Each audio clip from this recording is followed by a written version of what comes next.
Ley 40/2015, de 1 de octubre, de régimen jurídico del sector público. Título preliminar. Disposiciones generales, principios de actuación y funcionamiento del sector público. Capítulo primero. Disposiciones generales. Artículo 1. Objeto. La presente ley establece y regula las bases del régimen jurídico de las administraciones públicas, los principios del sistema de responsabilidad de las administraciones públicas y de la potestad sancionadora, así como la organización y funcionamiento de la Administración General del Estado y de su sector público institucional para el desarrollo de sus actividades. Artículo 2.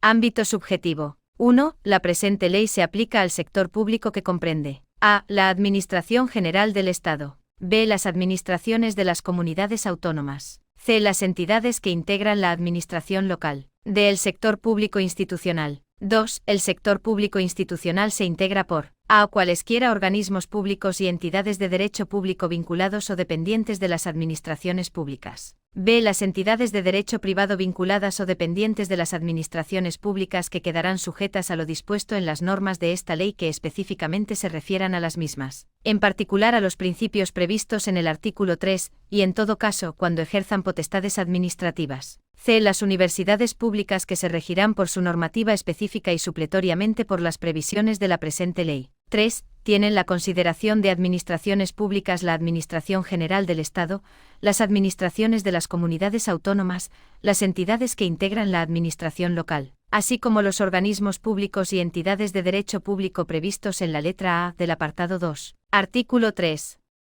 Principios generales. 1. Las administraciones públicas sirven con objetividad los intereses generales y actúan de acuerdo con los principios de eficacia, jerarquía, descentralización, desconcentración y coordinación, con sometimiento pleno a la Constitución, a la ley y al derecho. Deberán respetar en su actuación y relaciones los siguientes principios: a. Servicio efectivo a los ciudadanos. B. Simplicidad, claridad y proximidad a los ciudadanos. C. Participación, objetividad y transparencia de la actuación administrativa. D. Racionalización y agilidad de los procedimientos administrativos y de las actividades materiales de gestión. E. Buena fe, confianza legítima y lealtad institucional. F. Responsabilidad por la gestión pública. G. Planificación y dirección por objetivos y control de la gestión y evaluación de los resultados de las políticas públicas. H. Eficacia en el cumplimiento de los objetivos fijados. I. Economía, suficiencia y adecuación estricta de los medios a los fines institucionales. J. Eficiencia en la asignación y utilización de los recursos públicos. K. Cooperación,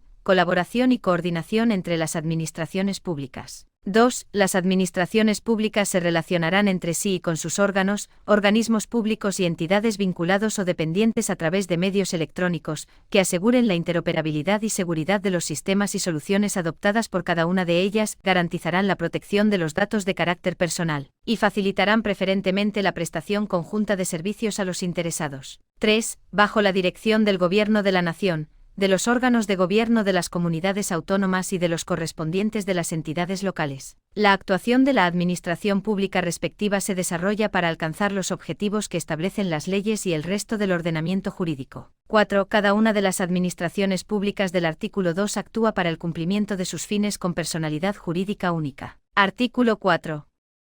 Principios de intervención de las administraciones públicas para el desarrollo de una actividad. 1. Las administraciones públicas que en el ejercicio de sus respectivas competencias establezcan medidas que limiten el ejercicio de derechos individuales o colectivos o exijan el cumplimiento de requisitos para el desarrollo de una actividad, deberán aplicar el principio de proporcionalidad y elegir la medida menos restrictiva. Motivar su necesidad para la protección del interés público así como justificar su adecuación para lograr los fines que se persiguen, sin que en ningún caso se produzcan diferencias de trato discriminatorias.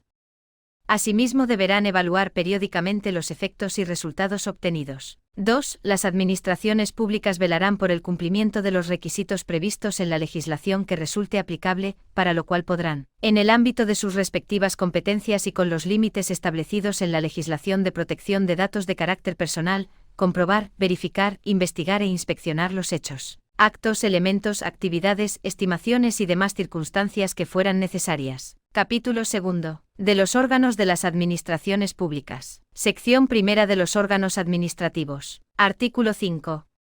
Órganos administrativos. 1. tendrán la consideración de órganos administrativos las unidades administrativas a las que se les atribuyan funciones que tengan efectos jurídicos frente a terceros, o cuya actuación tenga carácter preceptivo. 2. Corresponde a cada administración pública delimitar, en su respectivo ámbito competencial, las unidades administrativas que configuran los órganos administrativos propios de las especialidades derivadas de su organización. 3. La creación de cualquier órgano administrativo exigirá, al menos, el cumplimiento de los siguientes requisitos. A. Determinación de su forma de integración en la administración pública de que se trate y su dependencia jerárquica. B. Delimitación de sus funciones y competencias. C. Dotación de los créditos necesarios para su puesta en marcha y funcionamiento. 4. No podrán crearse nuevos órganos que supongan duplicación de otros ya existentes si al mismo tiempo no se suprime o restringe debidamente la competencia de estos. A este objeto, la creación de un nuevo órgano solo tendrá lugar previa comprobación de que no existe otro en la misma administración pública que desarrolle igual función sobre el mismo territorio y población. Artículo 6. Instrucciones y órdenes de servicio. 1. Los órganos administrativos podrán dirigir las actividades de sus órganos jerárquicamente dependientes mediante instrucciones y órdenes de servicio. Cuando una disposición específica así lo establezca, o se estime conveniente por razón de los destinatarios o de los efectos que puedan producirse, las instrucciones y órdenes de servicio se publicarán en el boletín oficial que corresponda, sin perjuicio de su difusión de acuerdo con lo previsto en la Ley 19/2013, de 9 de diciembre, de transparencia, acceso a la información pública y buen gobierno. 2. El incumplimiento de las instrucciones u órdenes de servicio no afecta por sí solo a la validez de los actos dictados por los órganos administrativos, sin perjuicio de la responsabilidad disciplinaria en que se pueda incurrir. Artículo 7. Órganos consultivos. La administración consultiva podrá articularse mediante órganos específicos dotados de autonomía orgánica y funcional con respecto a la administración activa, o a través de los servicios de esta última que prestan asistencia jurídica. En tal caso, dichos servicios no podrán estar sujetos a dependencia jerárquica, ya sea orgánica o funcional, ni recibir instrucciones, directrices o cualquier clase de indicación de los órganos que hayan elaborado las disposiciones o producido los actos objeto de consulta, actuando para cumplir con tales garantías de forma colegiada. Sección segunda. Competencia. Artículo 8. Competencia. 1. La competencia es irrenunciable y se ejercerá por los órganos administrativos que la tengan atribuida como propia, salvo los casos de delegación o avocación, cuando se efectúen en los términos previstos en esta u otras leyes. La delegación de competencias, las encomiendas de gestión, la delegación de firma y la suplencia no suponen alteración de la titularidad de la competencia, aunque sí de los elementos determinantes de su ejercicio que en cada caso se prevén. 2. La titularidad y el ejercicio de las competencias atribuidas a los órganos administrativos podrán ser desconcentradas en otros jerárquicamente dependientes de aquellos en los términos y con los requisitos que prevean las propias normas de atribución de competencias. 3. Si alguna disposición atribuye la competencia a una administración, sin especificar el órgano que debe ejercerla, se entenderá que la facultad de instruir y resolver los expedientes corresponde a los órganos inferiores competentes por razón de la materia y del territorio. Si existiera más de un órgano inferior competente por razón de materia y territorio, la facultad para instruir y resolver los expedientes corresponderá al superior jerárquico común de estos. Artículo 9. Delegación de competencias. 1. Los órganos de las diferentes administraciones públicas podrán delegar el ejercicio de las competencias que tengan atribuidas en otros órganos de la misma administración, aun cuando no sean jerárquicamente dependientes, o en los organismos públicos o entidades de derecho público vinculados o dependientes de aquellas. En el ámbito de la Administración General del Estado, la delegación de competencias deberá ser aprobada previamente por el órgano ministerial de quien dependa el órgano delegante y en el caso de los organismos públicos o entidades vinculados o dependientes, por el órgano máximo de dirección, de acuerdo con sus normas de creación. Cuando se trate de órganos no relacionados jerárquicamente será necesaria la aprobación previa del superior común si ambos pertenecen al mismo ministerio, o del órgano superior de quien dependa el órgano delegado, si el delegante y el delegado pertenecen a diferentes ministerios. Asimismo, los órganos de la Administración General del Estado podrán delegar el ejercicio de sus competencias propias en sus organismos públicos y entidades vinculados o dependientes, cuando resulte conveniente para alcanzar los fines que tengan asignados y mejorar la eficacia de su gestión. La delegación deberá ser previamente aprobada por los órganos de los que dependan el órgano delegante y el órgano delegado,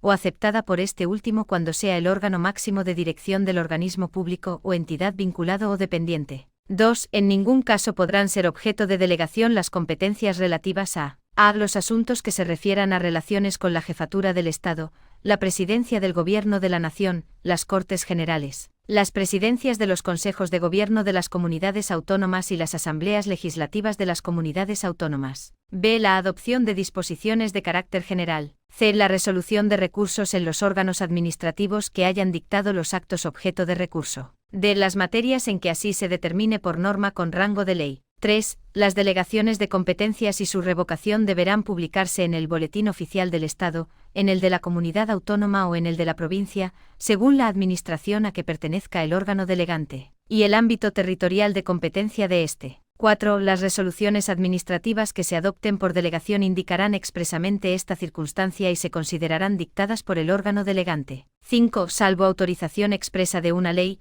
no podrán delegarse las competencias que se ejerzan por delegación. No constituye impedimento para que pueda delegarse la competencia para resolver un procedimiento la circunstancia de que la norma reguladora del mismo prevea, como trámite preceptivo, la emisión de un dictamen o informe. No obstante, no podrá delegarse la competencia para resolver un procedimiento una vez que en el correspondiente procedimiento se haya emitido un dictamen o informe preceptivo acerca del mismo. 6. La delegación será revocable en cualquier momento por el órgano que la haya conferido. 7. El acuerdo de delegación de aquellas competencias atribuidas a órganos colegiados, para cuyo ejercicio se requiera un quórum o mayoría especial, deberá adoptarse observando, en todo caso, dicho quórum o mayoría. Artículo 10. Avocación. 1. Los órganos superiores podrán avocar para sí el conocimiento de uno o varios asuntos cuya resolución corresponda ordinariamente o por delegación a sus órganos administrativos dependientes, cuando circunstancias de índole técnica, económica, social, jurídica o territorial lo hagan conveniente. En los supuestos de delegación de competencias en órganos no dependientes jerárquicamente, el conocimiento de un asunto podrá ser avocado únicamente por el órgano delegante. 2. En todo caso, la avocación se realizará mediante acuerdo motivado que deberá ser notificado a los interesados en el procedimiento, si los hubiere, con anterioridad o simultáneamente a la resolución final que se dicte. Contra el acuerdo de avocación no cabrá recurso, aunque podrá impugnarse en el que, en su caso, se interponga contra la resolución del procedimiento. Artículo 11. Encomiendas de gestión. 1. La realización de actividades de carácter material o técnico de la competencia de los órganos administrativos o de las entidades de derecho público podrá ser encomendada a otros órganos o entidades de derecho público de la misma o de distinta administración, siempre que entre sus competencias estén esas actividades, por razones de eficacia o cuando no se posean los medios técnicos idóneos para su desempeño. Las encomiendas de gestión no podrán tener por objeto prestaciones propias de los contratos regulados en la legislación de contratos del sector público. En tal caso, su naturaleza y régimen jurídico se ajustará a lo previsto en esta. 2. La encomienda de gestión no supone cesión de la titularidad de la competencia ni de los elementos sustantivos de su ejercicio, siendo responsabilidad del órgano o entidad encomendante dictar cuantos actos o resoluciones de carácter jurídico den soporte o en los que se integre la concreta actividad material objeto de encomienda. En todo caso, la entidad u órgano encomendado tendrá la condición de encargado del tratamiento de los datos de carácter personal a los que pudiera tener acceso en ejecución de la encomienda de gestión, siéndole de aplicación lo dispuesto en la normativa de protección de datos de carácter personal. 3. La formalización de las encomiendas de gestión se ajustará a las siguientes reglas. A. Cuando la encomienda de gestión se realice entre órganos administrativos o entidades de derecho público pertenecientes a la misma administración deberá formalizarse en los términos que establezca su normativa propia y, en su defecto, por acuerdo expreso de los órganos o entidades de derecho público intervinientes. En todo caso, el instrumento de formalización de la encomienda de gestión y su resolución deberá ser publicada, para su eficacia, en el Boletín Oficial del Estado, en el Boletín Oficial de la Comunidad Autónoma o en el de la provincia, según la administración a que pertenezca el órgano encomendante. Cada administración podrá regular los requisitos necesarios para la validez de tales acuerdos que incluirán, al menos, expresa mención de la actividad o actividades a las que afecten, el plazo de vigencia y la naturaleza y alcance de la gestión encomendada. B. Cuando la encomienda de gestión se realice entre órganos y entidades de derecho público de distintas administraciones se formalizará mediante firma del correspondiente convenio entre ellas, que deberá ser publicado en el Boletín Oficial del Estado, en el Boletín Oficial de la Comunidad Autónoma o en el de la provincia, según la administración a que pertenezca el órgano encomendante, salvo en el supuesto de la gestión ordinaria de los servicios de las comunidades autónomas por las diputaciones provinciales o en su caso cabildos o consejos insulares, que se regirá por la legislación de régimen local. Artículo 12. Delegación de firma. 1. Los titulares de los órganos administrativos podrán, en materias de su competencia, que ostenten bien por atribución, bien por delegación de competencias, delegar la firma de sus resoluciones y actos administrativos en los titulares de los órganos o unidades administrativas que de ellos dependan, dentro de los límites señalados en el artículo 9. 2. La delegación de firma no alterará la competencia del órgano delegante y para su validez no será necesaria su publicación. 3. En las resoluciones y actos que se firmen por delegación se hará constar esta circunstancia y la autoridad de procedencia. Artículo 13. Suplencia. 1. En la forma que disponga cada administración pública, los titulares de los órganos administrativos podrán ser suplidos temporalmente en los supuestos de vacante, ausencia o enfermedad, así como en los casos en que haya sido declarada su abstención o recusación. Si no se designa suplente, la competencia del órgano administrativo se ejercerá por quien designe el órgano administrativo inmediato superior de quien dependa. 2. La suplencia no implicará alteración de la competencia y para su validez no será necesaria su publicación. 3. En el ámbito de la Administración General del Estado, la designación de suplente podrá efectuarse a. En los reales decretos de estructura orgánica básica de los departamentos ministeriales o en los estatutos de sus organismos públicos y entidades vinculados o dependientes según corresponda. B. Por el órgano competente para el nombramiento del titular, bien en el propio acto de nombramiento, bien en otro posterior cuando se produzca el supuesto que dé lugar a la suplencia. 4. En las resoluciones y actos que se dicten mediante suplencia, se hará constar esta circunstancia y se especificará el titular del órgano en cuya suplencia se adoptan y quien efectivamente está ejerciendo esta suplencia. Artículo 14. Decisiones sobre competencia. 1. El órgano administrativo que se estime incompetente para la resolución de un asunto remitirá directamente las actuaciones al órgano que considere competente, debiendo notificar esta circunstancia a los interesados. 2. Los interesados que sean parte en el procedimiento podrán dirigirse al órgano que se encuentre conociendo de un asunto para que decline su competencia y remita las actuaciones al órgano competente. Asimismo, podrán dirigirse al órgano que estimen competente para que requiera de inhibición al que esté conociendo del asunto. 3. Los conflictos de atribuciones solo podrán suscitarse entre órganos de una misma administración no relacionados jerárquicamente y respecto a asuntos sobre los que no haya finalizado el procedimiento administrativo. Sección 3. Órganos colegiados de las distintas administraciones públicas. Subsección 1. Funcionamiento. Artículo 15. Régimen. 1. El régimen jurídico de los órganos colegiados se ajustará a las normas contenidas en la presente sección, sin perjuicio de las peculiaridades organizativas de las administraciones públicas en que se integran. 2. Los órganos colegiados de las distintas administraciones públicas en que participen organizaciones representativas de intereses sociales, así como aquellos compuestos por representaciones de distintas administraciones públicas, cuenten o no con participación de organizaciones representativas de intereses sociales, podrán establecer o completar sus propias normas de funcionamiento. Los órganos colegiados a que se refiere este apartado quedarán integrados en la administración pública que corresponda, aunque sin participar en la estructura jerárquica de ésta, salvo que así lo establezcan sus normas de creación, se desprenda de sus funciones o de la propia naturaleza del órgano colegiado. 3. El acuerdo de creación y las normas de funcionamiento de los órganos colegiados que dicten resoluciones que tengan efectos jurídicos frente a terceros deberán ser publicados en el Boletín o Diario Oficial de la Administración Pública en que se integran. Adicionalmente, las administraciones podrán publicarlos en otros medios de difusión que garanticen su conocimiento. Cuando se trate de un órgano colegiado a los que se refiere el apartado 2 de este artículo, la citada publicidad se realizará por la administración a quien corresponda la presidencia. Artículo 16. Secretario. 1. Los órganos colegiados tendrán un secretario que podrá ser un miembro del propio órgano o una persona al servicio de la administración pública correspondiente. 2. Corresponderá al secretario velar por la legalidad formal y material de las actuaciones del órgano colegiado, certificar las actuaciones del mismo y garantizar que los procedimientos y reglas de constitución y adopción de acuerdos son respetadas. 3. En caso de que el secretario no miembro sea suplido por un miembro del órgano colegiado, éste conservará todos sus derechos como tal. Artículo 17. Convocatorias y sesiones. 1. Todos los órganos colegiados se podrán constituir, convocar, celebrar sus sesiones, adoptar acuerdos y remitir actas tanto de forma presencial como a distancia, salvo que su reglamento interno recoja expresa y excepcionalmente lo contrario. En las sesiones que celebren los órganos colegiados a distancia, sus miembros podrán encontrarse en distintos lugares siempre y cuando se asegure por medios electrónicos, considerándose también tales los telefónicos y audiovisuales, la identidad de los miembros o personas que los suplan, el contenido de sus manifestaciones, el momento en que éstas se producen, así como la interactividad e intercomunicación entre ellos en tiempo real y la disponibilidad de los medios durante la sesión.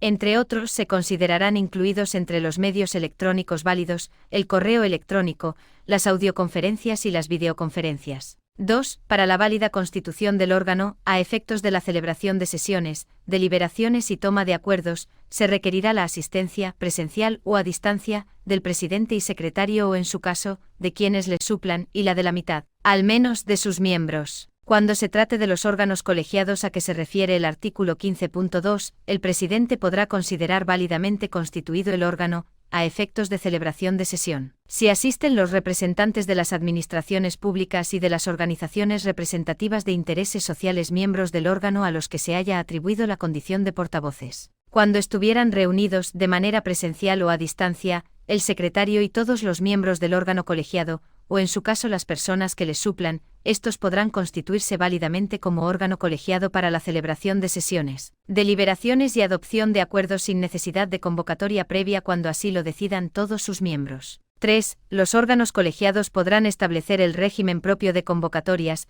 si éste no está previsto por sus normas de funcionamiento. Tal régimen podrá prever una segunda convocatoria y especificar para ésta el número de miembros necesarios para constituir válidamente el órgano. Salvo que no resulte posible, las convocatorias serán remitidas a los miembros del órgano colegiado a través de medios electrónicos, haciendo constar en la misma el orden del día junto con la documentación necesaria para su deliberación cuando sea posible, las condiciones en las que se va a celebrar la sesión, el sistema de conexión y, en su caso, los lugares en que estén disponibles los medios técnicos necesarios para asistir y participar en la reunión. 4. No podrá ser objeto de deliberación o acuerdo ningún asunto que no figure incluido en el orden del día, salvo que asistan todos los miembros del órgano colegiado y sea declarada la urgencia del asunto por el voto favorable de la mayoría. 5. Los acuerdos serán adoptados por mayoría de votos.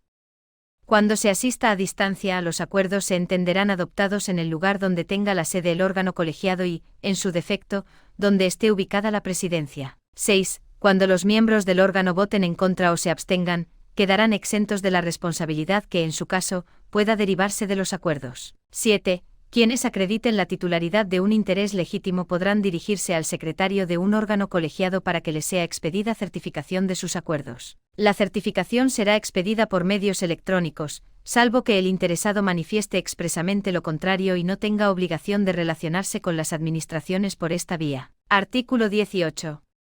Actas. 1. De cada sesión que celebre el órgano colegiado se levantará acta por el secretario, que especificará necesariamente los asistentes, el orden del día de la reunión, las circunstancias del lugar y tiempo en que se ha celebrado, los puntos principales de las deliberaciones, así como el contenido de los acuerdos adoptados. Podrán grabarse las sesiones que celebre el órgano colegiado.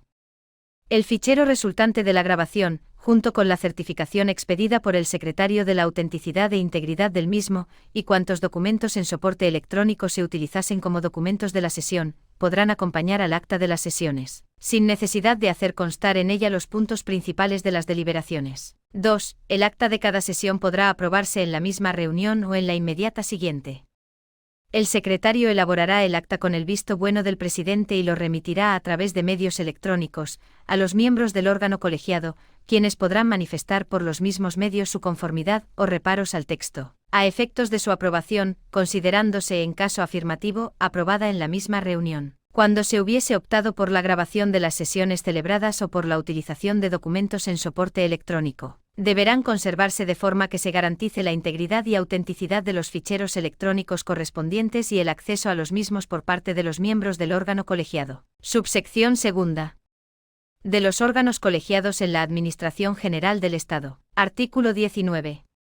Régimen de los órganos colegiados de la Administración General del Estado y de las entidades de derecho público vinculadas o dependientes de ella. 1. Los órganos colegiados de la Administración General del Estado y de las entidades de derecho público vinculadas o dependientes de ella, se regirán por las normas establecidas en este artículo, y por las previsiones que sobre ellos se establecen en la Ley de Procedimiento Administrativo Común de las Administraciones Públicas. 2. Corresponderá a su presidente. A. Ostentar la representación del órgano. B. Acordar la convocatoria de las sesiones ordinarias y extraordinarias y la fijación del orden del día, teniendo en cuenta, en su caso, las peticiones de los demás miembros, siempre que hayan sido formuladas con la suficiente antelación. C. Presidir las sesiones, moderar el desarrollo de los debates y suspenderlos por causas justificadas. D. Dirimir con su voto los empates, a efectos de adoptar acuerdos, excepto si se trata de los órganos colegiados a que se refiere el artículo 15.2, en los que el voto será dirimente si así lo establecen sus propias normas.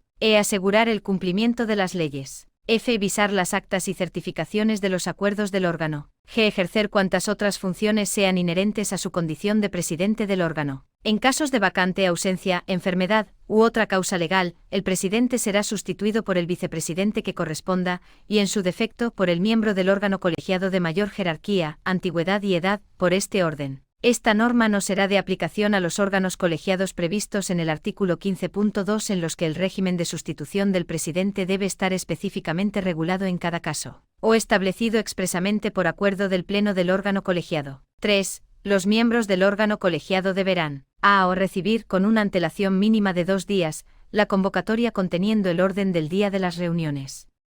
La información sobre los temas que figuren en el orden del día estará a disposición de los miembros en igual plazo. B. Participar en los debates de las sesiones. C. Ejercer su derecho al voto y formular su voto particular, así como expresar el sentido de su voto y los motivos que lo justifican. No podrán abstenerse en las votaciones quienes por su cualidad de autoridades o personal al servicio de las administraciones públicas, tengan la condición de miembros natos de órganos colegiados en virtud del cargo que desempeñan. D. Formular ruegos y preguntas. E. Obtener la información precisa para cumplir las funciones asignadas. F. Cuantas otras funciones sean inherentes a su condición. Los miembros de un órgano colegiado no podrán atribuirse las funciones de representación reconocidas a éste, salvo que expresamente se les hayan otorgado por una norma o por acuerdo válidamente adoptado, para cada caso concreto, por el propio órgano. En casos de ausencia o de enfermedad y, en general, cuando concurra alguna causa justificada, los miembros titulares del órgano colegiado serán sustituidos por sus suplentes, si los hubiera. Cuando se trate de órganos colegiados a los que se refiere el artículo 15, las organizaciones representativas de intereses sociales podrán sustituir a sus miembros titulares por otros, acreditándolo ante la Secretaría del órgano colegiado, con respeto a las reservas y limitaciones que establezcan sus normas de organización.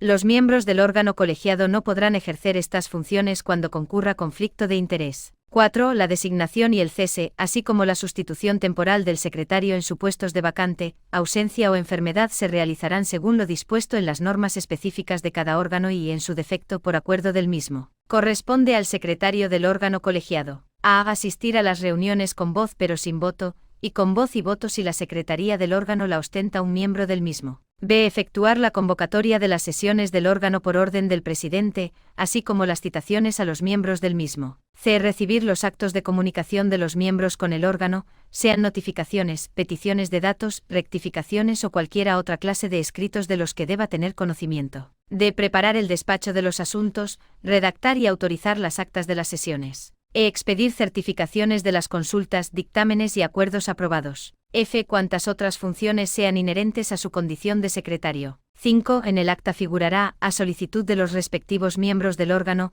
el voto contrario al acuerdo adoptado, su abstención y los motivos que la justifiquen o el sentido de su voto favorable. Asimismo, cualquier miembro tiene derecho a solicitar la transcripción íntegra de su intervención o propuesta, siempre que en ausencia de grabación de la reunión aneja al acta, aporte en el acto o en el plazo que señale el presidente el texto que se corresponda fielmente con su intervención, haciéndose así constar en el acta o uniéndose copia a la misma. Los miembros que discrepen del acuerdo mayoritario podrán formular voto particular por escrito en el plazo de 2 días, que se incorporará al texto aprobado. Las actas se aprobarán en la misma o en la siguiente sesión, pudiendo no obstante emitir el secretario certificación sobre los acuerdos que se hayan adoptado, sin perjuicio de la ulterior aprobación del acta. Se considerará aprobada en la misma sesión el acta que con posterioridad a la reunión, sea distribuida entre los miembros y reciba la conformidad de estos por cualquier medio del que el secretario deje expresión y constancia. En las certificaciones de acuerdos adoptados emitidas con anterioridad a la aprobación del acta se hará constar expresamente tal circunstancia. Artículo 20. Requisitos para constituir órganos colegiados. 1. Son órganos colegiados aquellos que se creen formalmente y estén integrados por 3 o más personas, a los que se atribuyan funciones administrativas de decisión, propuesta, asesoramiento, seguimiento o control, y que actúen integrados en la Administración General del Estado o alguno de sus organismos públicos. 2. La constitución de un órgano colegiado en la Administración General del Estado y en sus organismos públicos tiene como presupuesto indispensable la determinación en su norma de creación o en el convenio con otras administraciones públicas por el que dicho órgano se cree de los siguientes extremos: a. Sus fines u objetivos. B. Su integración administrativa o dependencia jerárquica. C. La composición y los criterios para la designación de su presidente y de los restantes miembros. D. Las funciones de decisión, propuesta, informe, seguimiento o control, así como cualquier otra que se le atribuya. E. La dotación de los créditos necesarios, en su caso, para su funcionamiento. 3. El régimen jurídico de los órganos colegiados a que se refiere el apartado 1 de este artículo se ajustará a las normas contenidas en el artículo 19, sin perjuicio de las peculiaridades organizativas contenidas en la presente ley o en su norma o convenio de creación. Artículo 21. Clasificación y composición de los órganos colegiados. 1. Los órganos colegiados de la Administración General del Estado y de sus organismos públicos, por su composición, se clasifican en: a. Órganos colegiados interministeriales, si sus miembros proceden de diferentes ministerios. B. Órganos colegiados ministeriales, si sus componentes proceden de los órganos de un solo ministerio. 2. En los órganos colegiados a los que se refiere el apartado anterior, podrá haber representantes de otras administraciones públicas, cuando éstas lo acepten voluntariamente, cuando un convenio así lo establezca o cuando una norma aplicable a las administraciones afectadas lo determine. 3. En la composición de los órganos colegiados podrán participar, cuando así se determine, organizaciones representativas de intereses sociales, así como otros miembros que se designen por las especiales condiciones de experiencia o conocimientos que concurran en ellos, en atención a la naturaleza de las funciones asignadas a tales órganos. Artículo 22. Creación, modificación y supresión de órganos colegiados. 1. La creación de órganos colegiados de la Administración General del Estado y de sus organismos públicos solo requerirá de norma específica, con publicación en el Boletín Oficial del Estado. En los casos en que se les atribuyan cualquiera de las siguientes competencias: a. Competencias decisorias. B. Competencias de propuesta o emisión de informes preceptivos que deban servir de base a decisiones de otros órganos administrativos. C. Competencias de seguimiento o control de las actuaciones de otros órganos de la Administración General del Estado. 2. En los supuestos enunciados en el apartado anterior, la norma de creación deberá revestir la forma de Real Decreto en el caso de los órganos colegiados interministeriales cuyo presidente tenga rango superior al de director general, orden ministerial conjunta para los restantes órganos colegiados interministeriales, y orden ministerial para los de este carácter. 3. En todos los supuestos no comprendidos en el apartado 1 de este artículo, los órganos colegiados tendrán el carácter de grupos o comisiones de trabajo y podrán ser creados por acuerdo del Consejo de Ministros o por los ministerios interesados. Sus acuerdos no podrán tener efectos directos frente a terceros. 4. La modificación y supresión de los órganos colegiados y de los grupos o comisiones de trabajo de la Administración General del Estado y de los organismos públicos se llevará a cabo en la misma forma dispuesta para su creación, salvo que ésta hubiera fijado plazo previsto para su extinción, en cuyo caso ésta se producirá automáticamente en la fecha señalada al efecto. Sección 4. Abstención y recusación. Artículo 23. Abstención. 1. Las autoridades y el personal al servicio de las administraciones en quienes se den algunas de las circunstancias señaladas en el apartado siguiente se abstendrán de intervenir en el procedimiento y lo comunicarán a su superior inmediato, quien resolverá lo procedente. 2. Son motivos de abstención los siguientes: a. Tener interés personal en el asunto de que se trate o en otro en cuya resolución pudiera influir la de aquel, ser administrador de sociedad o entidad interesada, o tener cuestión litigiosa pendiente con algún interesado. B. Tener un vínculo matrimonial o situación de hecho asimilable y el parentesco de consanguinidad dentro del cuarto grado o de afinidad dentro del segundo, con cualquiera de los interesados, con los administradores de entidades o sociedades interesadas y también con los asesores, representantes legales o mandatarios que intervengan en el procedimiento, así como compartir despacho profesional o estar asociado con estos para el asesoramiento, la representación o el mandato. C. Tener amistad íntima o enemistad manifiesta con alguna de las personas mencionadas en el apartado anterior.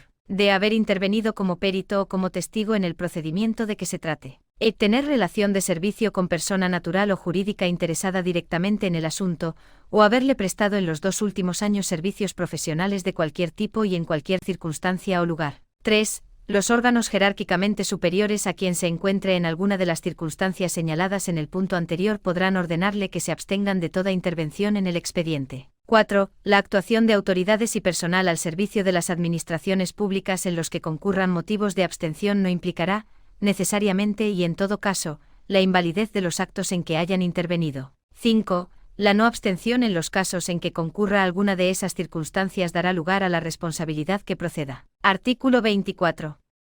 Recusación. 1. En los casos previstos en el artículo anterior, podrá promoverse recusación por los interesados en cualquier momento de la tramitación del procedimiento. 2. La recusación se planteará por escrito en el que se expresará la causa o causas en que se funda. 3. En el día siguiente el recusado manifestará a su inmediato superior si se da o no en él la causa alegada. En el primer caso, si el superior aprecia la concurrencia de la causa de recusación, acordará su sustitución acto seguido. 4. Si el recusado niega la causa de recusación, el superior resolverá en el plazo de 3 días, previos los informes y comprobaciones que considere oportunos. 5. Contra las resoluciones adoptadas en esta materia no cabrá recurso, sin perjuicio de la posibilidad de alegar la recusación al interponer el recurso que proceda contra el acto que ponga fin al procedimiento. Capítulo 3. Principios de la potestad sancionadora. Artículo 25. Principio de legalidad. 1. La potestad sancionadora de las administraciones públicas se ejercerá cuando haya sido expresamente reconocida por una norma con rango de ley, con aplicación del procedimiento previsto para su ejercicio y de acuerdo con lo establecido en esta ley y en la Ley de Procedimiento Administrativo Común de las Administraciones Públicas y, cuando se trate de entidades locales, de conformidad con lo dispuesto en el título 11 de la Ley 7/1985, de 2 de abril. 2. El ejercicio de la potestad sancionadora corresponde a los órganos administrativos que la tengan expresamente atribuida, por disposición de rango legal o reglamentario. 3. Las disposiciones de este capítulo serán extensivas al ejercicio por las administraciones públicas de su potestad disciplinaria respecto del personal a su servicio, cualquiera que sea la naturaleza jurídica de la relación de empleo. 4. Las disposiciones de este capítulo no serán de aplicación al ejercicio por las administraciones públicas de la potestad sancionadora respecto de quienes estén vinculados a ellas por relaciones reguladas por la legislación de contratos del sector público o por la legislación patrimonial de las administraciones públicas. Artículo 26. Y retroactividad. 1. Serán de aplicación las disposiciones sancionadoras vigentes en el momento de producirse los hechos que constituyan infracción administrativa. 2. Las disposiciones sancionadoras producirán efecto retroactivo en cuanto favorezcan al presunto infractor o al infractor, tanto en lo referido a la tipificación de la infracción como a la sanción y a sus plazos de prescripción, incluso respecto de las sanciones pendientes de cumplimiento al entrar en vigor la nueva disposición. Artículo 27.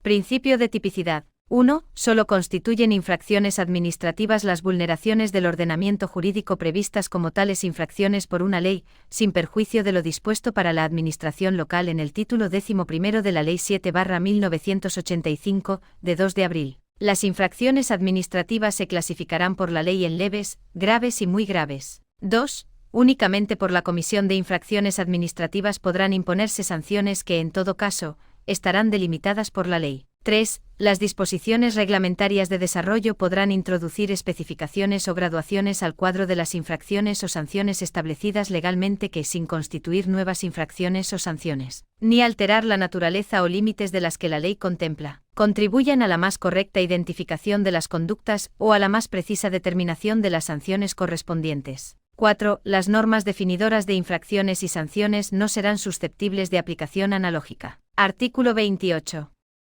Responsabilidad. 1. Solo podrán ser sancionadas por hechos constitutivos de infracción administrativa las personas físicas y jurídicas, así como, cuando una ley les reconozca capacidad de obrar, los grupos de afectados, las uniones y entidades sin personalidad jurídica y los patrimonios independientes o autónomos, que resulten responsables de los mismos a título de dolo o culpa. 2. Las responsabilidades administrativas que se deriven de la comisión de una infracción serán compatibles con la exigencia al infractor de la reposición de la situación alterada por el mismo a su estado originario, así como con la indemnización por los daños y perjuicios causados, que será determinada y exigida por el órgano al que corresponda el ejercicio de la potestad sancionadora.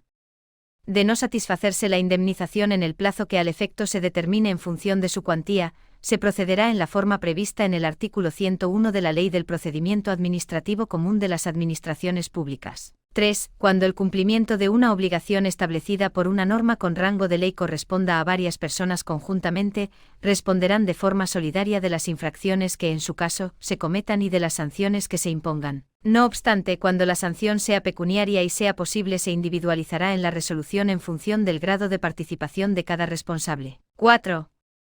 Las leyes reguladoras de los distintos regímenes sancionadores podrán tipificar como infracción el incumplimiento de la obligación de prevenir la comisión de infracciones administrativas por quienes se hallen sujetos a una relación de dependencia o vinculación. Asimismo, podrán prever los supuestos en que determinadas personas responderán del pago de las sanciones pecuniarias impuestas a quienes de ellas dependan o estén vinculadas. Artículo 29. Principio de proporcionalidad. 1. Las sanciones administrativas, sean o no de naturaleza pecuniaria, en ningún caso podrán implicar, directa o subsidiariamente, privación de libertad. 2. El establecimiento de sanciones pecuniarias deberá prever que la comisión de las infracciones tipificadas no resulte más beneficioso para el infractor que el cumplimiento de las normas infringidas. 3. En la determinación normativa del régimen sancionador, así como en la imposición de sanciones por las administraciones públicas, se deberá observar la debida idoneidad y necesidad de la sanción a imponer y su adecuación a la gravedad del hecho constitutivo de la infracción. La graduación de la sanción considerará especialmente los siguientes criterios: a. El grado de culpabilidad o la existencia de intencionalidad. b. La continuidad o persistencia en la conducta infractora. c. La naturaleza de los perjuicios causados. d. La reincidencia por comisión en el término de un año de más de una infracción de la misma naturaleza cuando así haya sido declarado por resolución firme en vía administrativa. 4. Cuando lo justifique la debida adecuación entre la sanción que deba aplicarse con la gravedad del hecho constitutivo de la infracción y las circunstancias concurrentes, el órgano competente para resolver podrá imponer la sanción en el grado inferior. 5. Cuando de la comisión de una infracción derive necesariamente la comisión de otra u otras, se deberá imponer únicamente la sanción correspondiente a la infracción más grave cometida. 6. Será sancionable como infracción continuada la realización de una pluralidad de acciones u omisiones que infrinjan el mismo o semejantes preceptos administrativos, en ejecución de un plan preconcebido o aprovechando idéntica ocasión. Artículo 30. Prescripción. 1. Las infracciones y sanciones prescribirán según lo dispuesto en las leyes que las establezcan. Si éstas no fijan plazos de prescripción, las infracciones muy graves prescribirán a los 3 años, las graves a los 2 años y las leves a los 6 meses. Las sanciones impuestas por faltas muy graves prescribirán a los 3 años, las impuestas por faltas graves a los 2 años y las impuestas por faltas leves al año. 2. El plazo de prescripción de las infracciones comenzará a contarse desde el día en que la infracción se hubiera cometido. En el caso de infracciones continuadas o permanentes, el plazo comenzará a correr desde que finalizó la conducta infractora. Interrumpirá la prescripción la iniciación, con conocimiento del interesado, de un procedimiento administrativo de naturaleza sancionadora, reiniciándose el plazo de prescripción si el expediente sancionador estuviera paralizado durante más de un mes por causa no imputable al presunto responsable. 3. El plazo de prescripción de las sanciones comenzará a contarse desde el día siguiente a aquel en que sea ejecutable la resolución por la que se impone la sanción o haya transcurrido el plazo para recurrirla. Interrumpirá la prescripción la iniciación, con conocimiento del interesado, del procedimiento de ejecución, volviendo a transcurrir el plazo si aquel está paralizado durante más de un mes por causa no imputable al infractor. En el caso de desestimación presunta del recurso de alzada interpuesto contra la resolución por la que se impone la sanción, el plazo de prescripción de la sanción comenzará a contarse desde el día siguiente a aquel en que finalice el plazo legalmente previsto para la resolución de dicho recurso. Artículo 31. Concurrencia de sanciones. 1. No podrán sancionarse los hechos que lo hayan sido penal o administrativamente en los casos en que se aprecie identidad del sujeto, hecho y fundamento. 2. Cuando un órgano de la Unión Europea hubiera impuesto una sanción por los mismos hechos, y siempre que no concurra la identidad de sujeto y fundamento, el órgano competente para resolver deberá tenerla en cuenta a efectos de graduar la que en su caso deba imponer, pudiendo minorarla, sin perjuicio de declarar la comisión de la infracción. Capítulo 4. De la responsabilidad patrimonial de las administraciones públicas. Sección 1. Responsabilidad patrimonial de las administraciones públicas. Artículo 32. Principios de la responsabilidad. 1. Los particulares tendrán derecho a ser indemnizados por las administraciones públicas correspondientes de toda lesión que sufran en cualquiera de sus bienes y derechos, siempre que la lesión sea consecuencia del funcionamiento normal o anormal de los servicios públicos, salvo en los casos de fuerza mayor o de daños que el particular tenga el deber jurídico de soportar de acuerdo con la ley. La anulación en vía administrativa o por el orden jurisdiccional contencioso administrativo de los actos o disposiciones administrativas no presupone, por sí misma, derecho a la indemnización. 2. En todo caso, el daño alegado habrá de ser efectivo, evaluable económicamente e individualizado con relación a una persona o grupo de personas. 3. Asimismo, los particulares tendrán derecho a ser indemnizados por las administraciones públicas de toda lesión que sufran en sus bienes y derechos como consecuencia de la aplicación de actos legislativos de naturaleza no expropiatoria de derechos que no tengan el deber jurídico de soportar cuando así se establezca en los propios actos legislativos y en los términos que en ellos se especifiquen.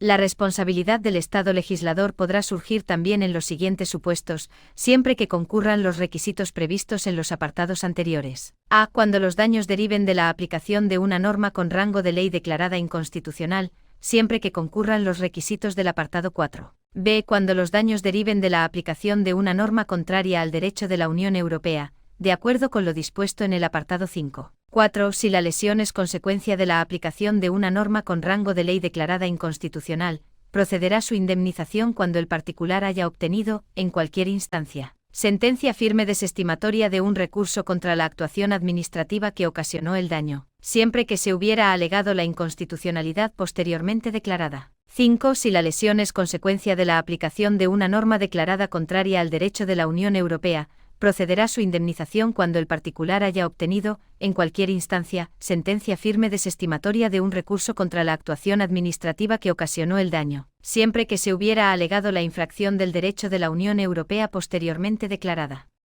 Asimismo, deberán cumplirse todos los requisitos siguientes. A. La norma ha de tener por objeto conferir derechos a los particulares. B. El incumplimiento ha de estar suficientemente caracterizado. C. Ha de existir una relación de causalidad directa entre el incumplimiento de la obligación impuesta a la administración responsable por el derecho de la Unión Europea y el daño sufrido por los particulares. 6. La sentencia que declare la inconstitucionalidad de la norma con rango de ley o declare el carácter de norma contraria al derecho de la Unión Europea producirá efectos desde la fecha de su publicación en el Boletín Oficial del Estado o en el Diario Oficial de la Unión Europea, según el caso, salvo que en ella se establezca otra cosa. 7. La responsabilidad patrimonial del Estado por el funcionamiento de la Administración de Justicia se regirá por la Ley Orgánica 6/1985, de 1 de julio, del Poder Judicial. 8. El Consejo de Ministros fijará el importe de las indemnizaciones que proceda a abonar cuando el Tribunal Constitucional haya declarado, a instancia de parte interesada, la existencia de un funcionamiento anormal en la tramitación de los recursos de amparo o de las cuestiones de inconstitucionalidad.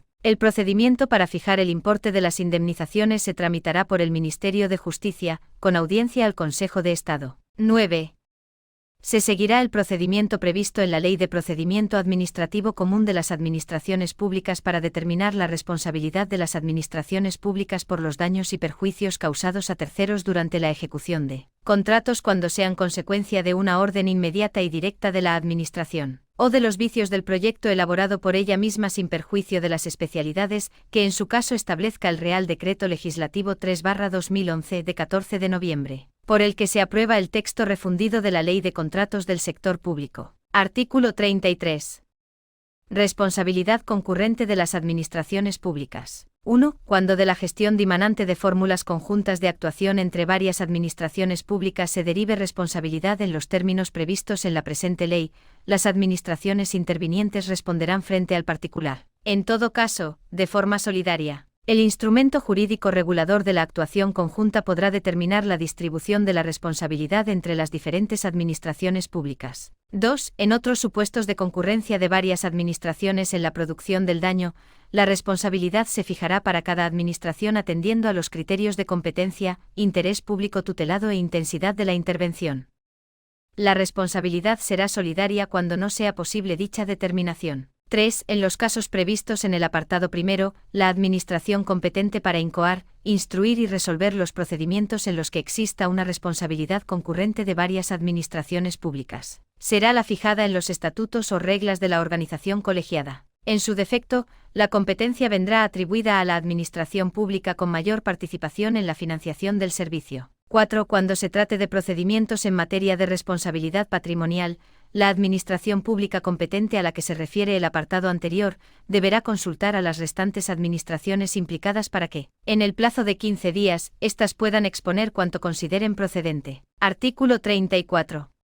Indemnización. 1. Solo serán indemnizables las lesiones producidas al particular provenientes de daños que éste no tenga el deber jurídico de soportar de acuerdo con la ley. No serán indemnizables los daños que se deriven de hechos o circunstancias que no se hubiesen podido prever o evitar según el estado de los conocimientos de la ciencia o de la técnica existentes en el momento de producción de aquellos. Todo ello sin perjuicio de las prestaciones asistenciales o económicas que las leyes puedan establecer para estos casos. En los casos de responsabilidad patrimonial a los que se refiere los apartados 4 y 5 del artículo 32. Serán indemnizables los daños producidos en el plazo de los 5 años anteriores a la fecha de la publicación de la sentencia que declare la inconstitucionalidad de la norma con rango de ley o el carácter de norma contraria al derecho de la Unión Europea, salvo que la sentencia disponga otra cosa. 2. La indemnización se calculará con arreglo a los criterios de valoración establecidos en la legislación fiscal, de expropiación forzosa y demás normas aplicables, ponderándose, en su caso, las valoraciones predominantes en el mercado. En los casos de muerte o lesiones corporales se podrá tomar como referencia la valoración incluida en los baremos de la normativa vigente en materia de seguros obligatorios y de la seguridad social. 3. La cuantía de la indemnización se calculará con referencia al día en que la lesión efectivamente se produjo, sin perjuicio de su actualización a la fecha en que se ponga fin al procedimiento de responsabilidad con arreglo al índice de garantía de la competitividad, fijado por el Instituto Nacional de Estadística, y de los intereses que procedan por demora en el pago de la indemnización fijada, los cuales se exigirán con arreglo a lo establecido en la Ley 47/2003, de 26 de noviembre, general presupuestaria, o, en su caso, a las normas presupuestarias de las comunidades autónomas. 4. La indemnización procedente podrá sustituirse por una compensación en especie o ser abonada mediante pagos periódicos, cuando resulte más adecuado para lograr la reparación debida y convenga al interés público, siempre que exista acuerdo con el interesado. Artículo 35. Responsabilidad de derecho privado. Cuando las administraciones públicas actúen, directamente o a través de una entidad de derecho privado, en relaciones de esta naturaleza, su responsabilidad se exigirá de conformidad con lo previsto en los artículos 32 y siguientes. Incluso cuando concurra con sujetos de derecho privado o la responsabilidad se exija directamente a la entidad de derecho privado a través de la cual actúe la administración, o a la entidad que cubra su responsabilidad. Sección segunda. Responsabilidad de las autoridades y personal al servicio de las administraciones públicas. Artículo 36.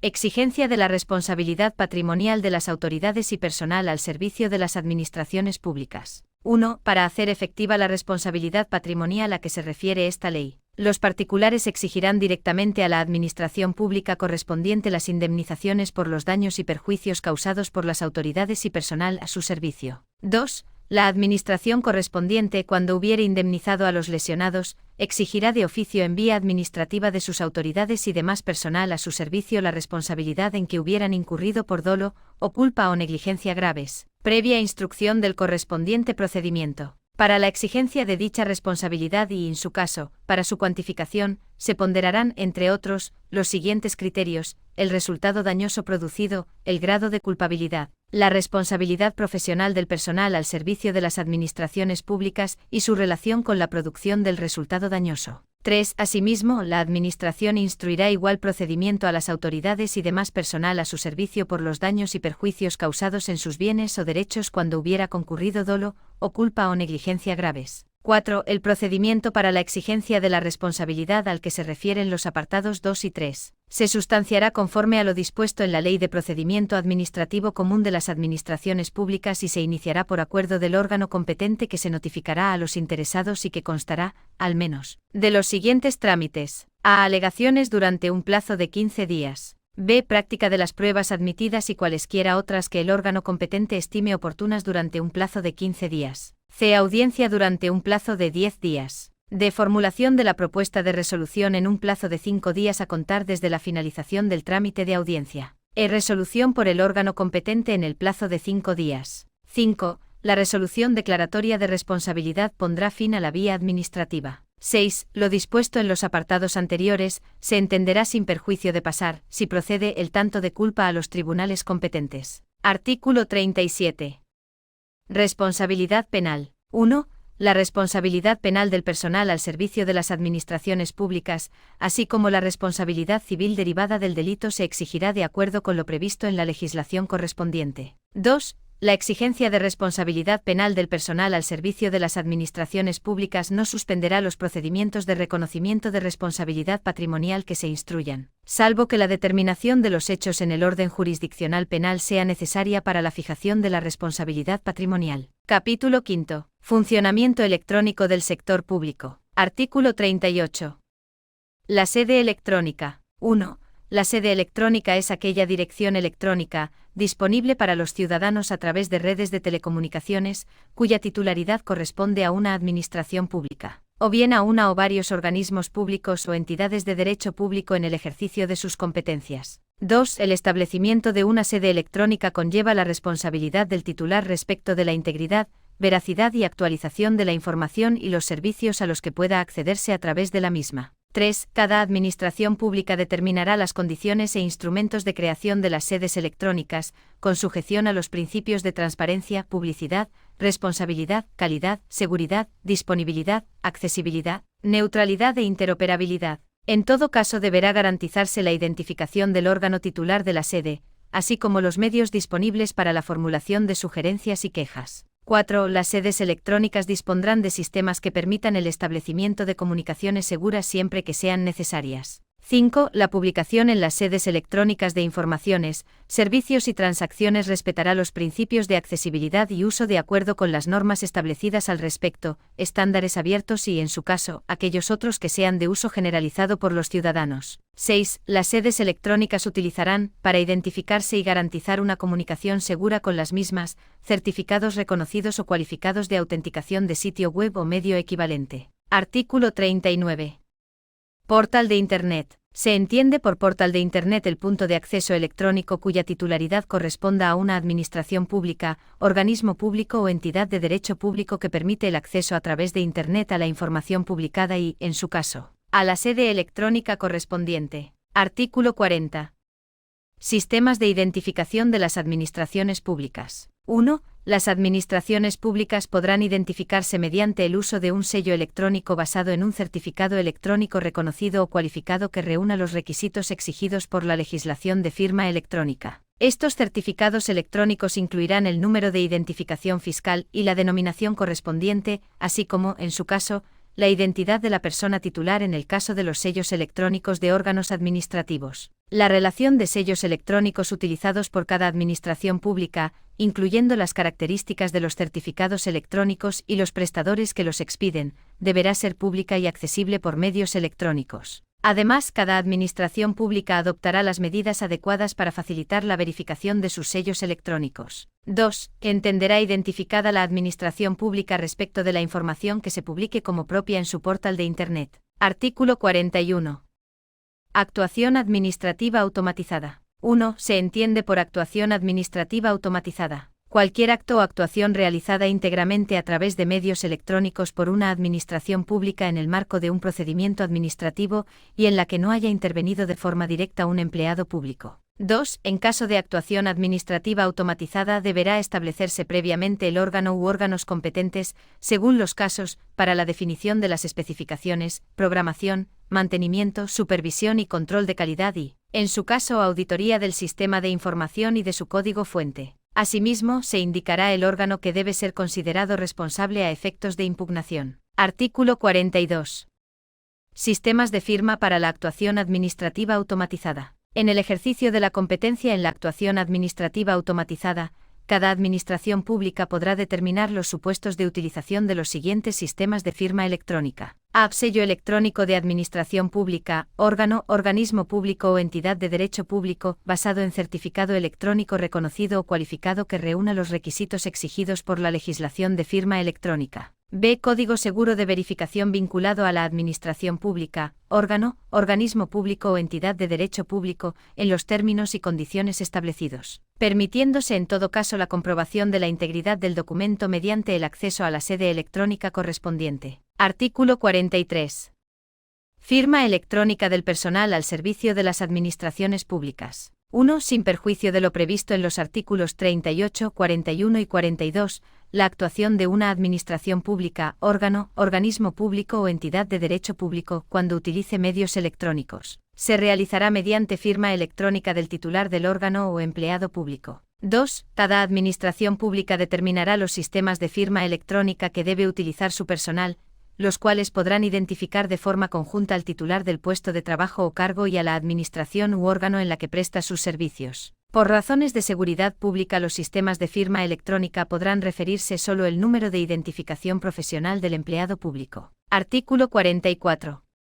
Intercambio electrónico de datos en entornos cerrados de comunicación. 1. Los documentos electrónicos transmitidos en entornos cerrados de comunicaciones establecidos entre administraciones públicas, órganos, organismos públicos y entidades de derecho público serán considerados válidos a efectos de autenticación e identificación de los emisores y receptores en las condiciones establecidas en este artículo. 2. Cuando los participantes en las comunicaciones pertenezcan a una misma administración pública, ésta determinará las condiciones y garantías por las que se regirá que, al menos, comprenderá la relación de emisores y receptores autorizados y la naturaleza de los datos a intercambiar. 3. Cuando los participantes pertenezcan a distintas administraciones, las condiciones y garantías citadas en el apartado anterior se establecerán mediante convenio suscrito entre aquellas. 4. En todo caso deberá garantizarse la seguridad del entorno cerrado de comunicaciones y la protección de los datos que se transmitan. Artículo 45. Aseguramiento e interoperabilidad de la firma electrónica. 1. Las administraciones públicas podrán determinar los trámites e informes que incluyan firma electrónica reconocida o cualificada y avanzada basada en certificados electrónicos reconocidos o cualificados de firma electrónica. 2. Con el fin de favorecer la interoperabilidad y posibilitar la verificación automática de la firma electrónica de los documentos electrónicos. Cuando una administración utilice sistemas de firma electrónica distintos de aquellos basados en certificado electrónico reconocido o cualificado, para remitir o poner a disposición de otros órganos, organismos públicos, entidades de derecho público o administraciones la documentación firmada electrónicamente, podrá superponer un sello electrónico basado en un certificado electrónico reconocido o cualificado. Artículo 46. Archivo electrónico de documentos. 1. Todos los documentos utilizados en las actuaciones administrativas se almacenarán por medios electrónicos, salvo cuando no sea posible. 2. Los documentos electrónicos que contengan actos administrativos que afecten a derechos o intereses de los particulares deberán conservarse en soportes de esta naturaleza, ya sea en el mismo formato a partir del que se originó el documento o en otro cualquiera que asegure la identidad e integridad de la información necesaria para reproducirlo. Se asegurará en todo caso la posibilidad de trasladar los datos a otros formatos y soportes que garanticen el acceso desde diferentes aplicaciones. 3. Los medios o soportes en que se almacenen documentos deberán contar con medidas de seguridad, de acuerdo con lo previsto en el Esquema Nacional de Seguridad, que garanticen la integridad, autenticidad, confidencialidad, calidad, protección y conservación de los documentos almacenados. En particular, asegurarán la identificación de los usuarios y el control de accesos, el cumplimiento de las garantías previstas en la legislación de protección de datos, así como la recuperación y conservación a largo plazo de los documentos electrónicos producidos por las administraciones públicas que así lo requieran, de acuerdo con las especificaciones sobre el ciclo de vida de los servicios y sistemas utilizados. Artículo 46 bis.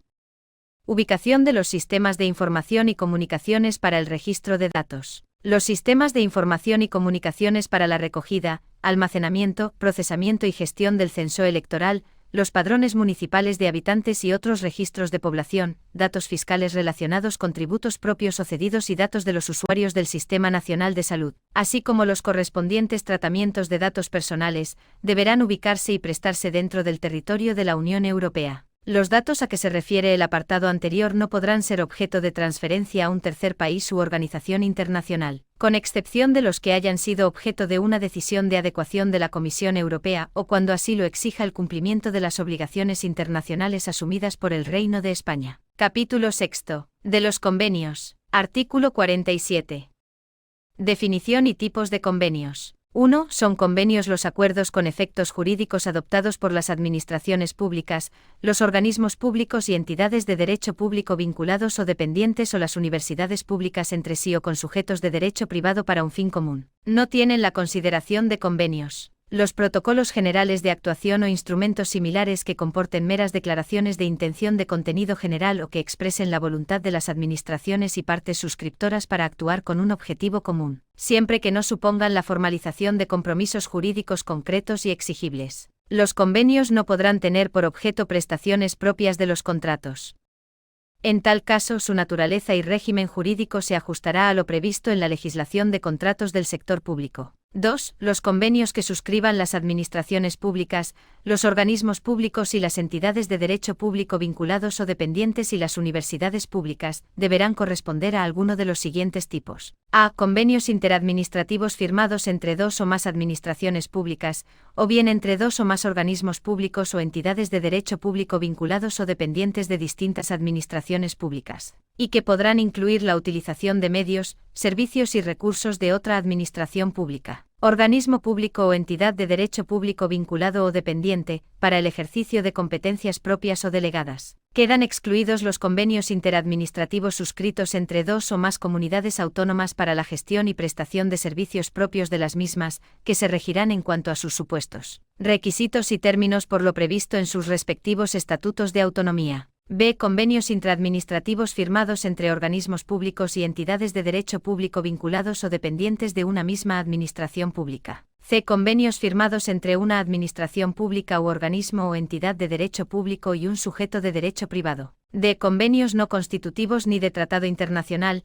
ni de acuerdo internacional administrativo, ni de acuerdo internacional no normativo, firmados entre las administraciones públicas y los órganos, organismos públicos o entes de un sujeto de derecho internacional, que estarán sometidos al ordenamiento jurídico interno que determinen las partes. Artículo 48.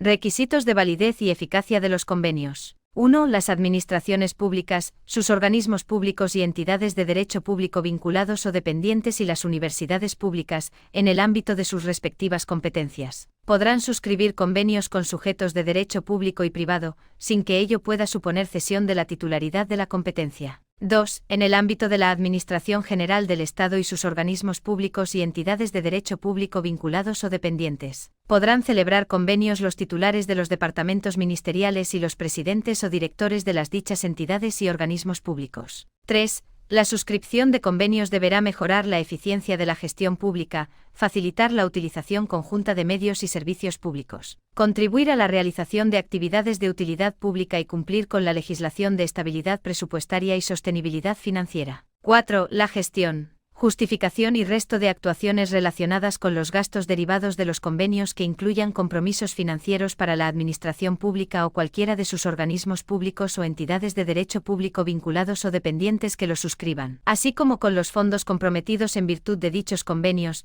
se ajustarán a lo dispuesto en la legislación presupuestaria. 5. Los convenios que incluyan compromisos financieros deberán ser financieramente sostenibles, debiendo quienes los suscriban tener capacidad para financiar los asumidos durante la vigencia del convenio. 6. Las aportaciones financieras que se comprometan a realizar los firmantes no podrán ser superiores a los gastos derivados de la ejecución del convenio. 7. Cuando el convenio instrumente una subvención deberá cumplir con lo previsto en la Ley 38/2003, de 17 de noviembre, General de Subvenciones y en la normativa autonómica de desarrollo que en su caso, resulte aplicable. Asimismo, cuando el convenio tenga por objeto la delegación de competencias en una entidad local, deberá cumplir con lo dispuesto en Ley 7/1985, de 2 de abril, reguladora de las bases del régimen local. 8. Los convenios se perfeccionan por la prestación del consentimiento de las partes. Los convenios suscritos por la Administración General del Estado, o alguno de sus organismos públicos o entidades de derecho público vinculados o dependientes resultarán eficaces una vez inscritos,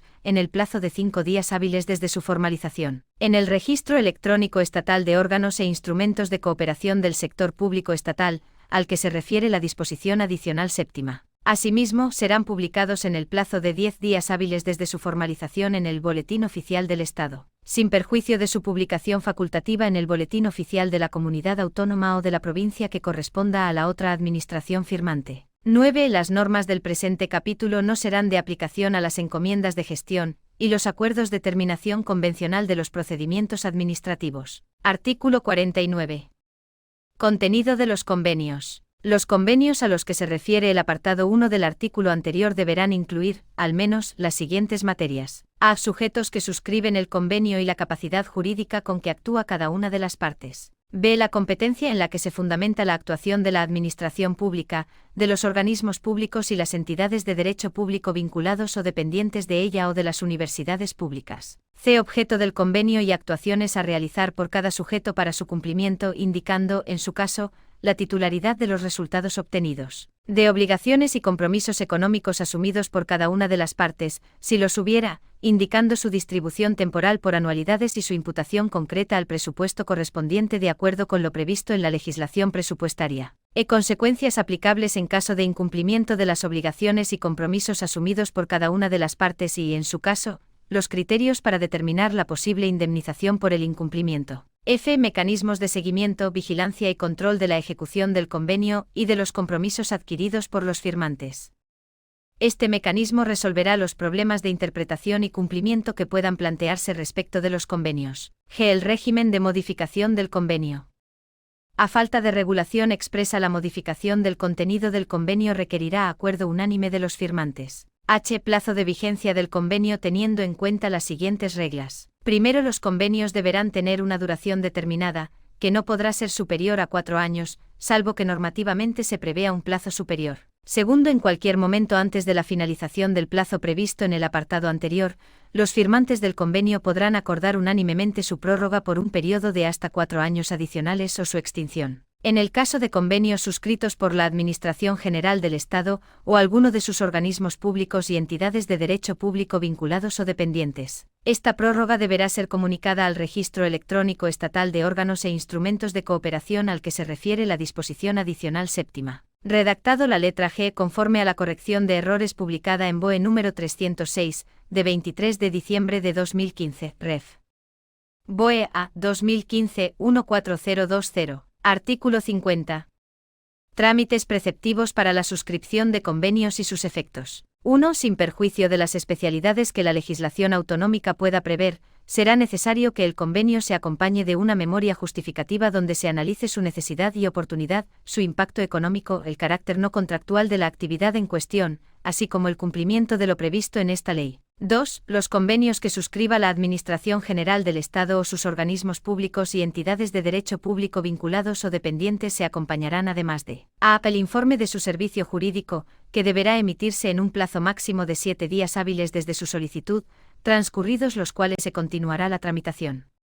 En todo caso, dicho informe deberá emitirse e incorporarse al expediente antes de proceder al perfeccionamiento del convenio. No será necesario solicitar este informe cuando el convenio se ajuste a un modelo normalizado informado previamente por el servicio jurídico que corresponda. B. Cualquier otro informe preceptivo que establezca la normativa aplicable, que deberá emitirse en un plazo máximo de 7 días hábiles desde su solicitud, transcurridos los cuales se continuará la tramitación. En cualquier caso, deberán emitirse e incorporarse al expediente todos los informes preceptivos antes de proceder al perfeccionamiento del convenio. C. La autorización previa del Ministerio de Hacienda y Función Pública para su firma, modificación, prórroga y resolución por mutuo acuerdo entre las partes, que deberá emitirse en un plazo máximo de 7 días hábiles desde la solicitud, transcurridos los cuales se continuará la tramitación. En todo caso, dicha autorización deberá emitirse e incorporarse al expediente antes de proceder al perfeccionamiento del convenio. Cuando el convenio a suscribir esté excepcionado de la autorización a la que se refiere el párrafo anterior, también lo estará del informe del Ministerio de Política Territorial. No obstante, en todo caso, será preceptivo el informe del Ministerio de Política Territorial. Respecto de los convenios que se suscriban entre la Administración General del Estado y sus organismos públicos y entidades de derecho público vinculados o dependientes, con las comunidades autónomas o con entidades locales o con sus organismos públicos y entidades de derecho público vinculados o dependientes, en los casos siguientes. 1. Convenios cuyo objeto sea la cesión o adquisición de la titularidad de infraestructuras por la Administración General del Estado. 2. Convenios que tengan por objeto la creación de consorcios previstos en el artículo 123 de esta ley. D. Cuando los convenios plurianuales suscritos entre administraciones públicas incluyan aportaciones de fondos por parte del Estado para financiar actuaciones a ejecutar exclusivamente por parte de otra administración pública y el Estado asuma, en el ámbito de sus competencias, los compromisos frente a terceros. La aportación del Estado de anualidades futuras estará condicionada a la existencia de crédito en los correspondientes presupuestos. Los convenios interadministrativos suscritos con las comunidades autónomas serán remitidos al Senado por el Ministerio de Política Territorial. Artículo 51. Extinción de los convenios. 1. Los convenios se extinguen por el cumplimiento de las actuaciones que constituyen su objeto o por incurrir en causa de resolución. 2. Son causas de resolución. A. El transcurso del plazo de vigencia del convenio sin haberse acordado la prórroga del mismo. B. El acuerdo unánime de todos los firmantes. C. El incumplimiento de las obligaciones y compromisos asumidos por parte de alguno de los firmantes. En este caso, cualquiera de las partes podrá notificar a la parte incumplidora un requerimiento para que cumpla en un determinado plazo con las obligaciones o compromisos que se consideran incumplidos. Este requerimiento será comunicado al responsable del mecanismo de seguimiento, vigilancia y control de la ejecución del convenio y a las demás partes firmantes. Si transcurrido el plazo indicado en el requerimiento persistiera el incumplimiento, la parte que lo dirigió notificará a las partes firmantes la concurrencia de la causa de resolución y se entenderá resuelto el convenio. La resolución del convenio por esta causa podrá conllevar la indemnización de los perjuicios causados si así se hubiera previsto. D. Por decisión judicial declaratoria de la nulidad del convenio. E. Por cualquier otra causa distinta de las anteriores prevista en el convenio o en otras leyes. Artículo 52. Efectos de la resolución de los convenios. 1. El cumplimiento y la resolución de los convenios dará lugar a la liquidación de los mismos con el objeto de determinar las obligaciones y compromisos de cada una de las partes. 2. En el supuesto de convenios de los que deriven compromisos financieros, se entenderán cumplidos cuando su objeto se haya realizado en los términos y a satisfacción de ambas partes, de acuerdo con sus respectivas competencias, teniendo en cuenta las siguientes reglas. A. Si de la liquidación resultara que el importe de las actuaciones ejecutadas por alguna de las partes fuera inferior a los fondos que la misma hubiera recibido del resto de partes del convenio para financiar dicha ejecución, aquella deberá reintegrar a estas el exceso que corresponda a cada una, en el plazo máximo de un mes desde que se hubiera aprobado la liquidación. Transcurrido el plazo máximo de un mes mencionado en el párrafo anterior, sin que se haya producido el reintegro, se deberá abonar a dichas partes, también en el plazo de un mes a contar desde ese momento, el interés de demora aplicable al citado reintegro, que será en todo caso el que resulte de las disposiciones de carácter general reguladoras del gasto público y de la actividad económico-financiera del sector público. B. Si fuera superior, el resto de partes del convenio, en el plazo de un mes desde la aprobación de la liquidación,